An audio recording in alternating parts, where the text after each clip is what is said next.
Just pray me this man pick up. Yes, this is Obi Cubana. What can I do for you? Good afternoon, sir. Yes, sir. My name is Chidima Cubana. I'm your first daughter. Yes, my mother told me that you and she dated when you were in Oba before you ran to Lagos. Yes, he said you started dating from GSS1. You now gave her Bele when you were in SS3. Yes, sir. Are you okay? Are you insane?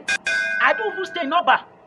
I know, I'm an teacher of Anabra. I don't stay there. I stay in Lagos. Sir, I'm sorry, sir. I'm sorry, sir. Sir, now just trick. I say my use. Yes, sir. I do know. Can you just call so for me? Sir, I'm great because of my hard working. Sir, hard working. Hard working. You know how many work I don't do, sir. If not hard working, I don't do big layer. In fact, all these are working way they carry on your father. I don't do it. I do business. When I do this one, it doesn't work. I pick another one. I do it. That's how I become a successful, and I succeed by bringing people up. So please just help me. Yes, if you want me to help you, I will help you. There's no soap anywhere. I cannot do anything. Adopt me.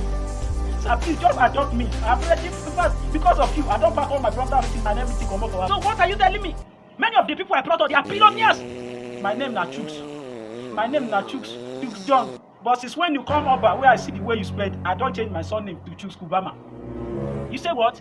You change your surname to Chooks Kubana. How does that concern me? That is your own life. Bros, I beg, just show me way. Call so for me, I beg. Not call so for you. Stop saying cut it. I beg, get out. I beg.